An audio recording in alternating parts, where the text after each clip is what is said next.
bang itong nakikita nyo ay money magnet lucky charm na tinatawag na buhok ng tikbalang at balat ng ahas? Alam nyo ba kung anong pwede magawa nito? Ibinibigay lamang naman ito ang swerte sa negosyo.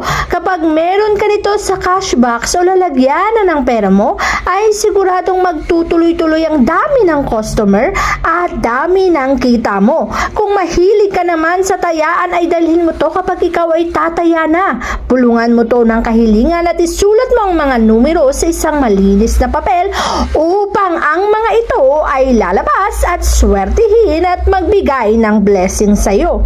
Kung pagdating naman sa trabaho, success ang kailangan mo, kinakailangan mo tong ilagay sa pitaka mo para maakit ng success sa buhay mo. Upang sa ganon, ang swerte ay mapasayo, siksik-liglig at nag-uumapaw ang swerte sa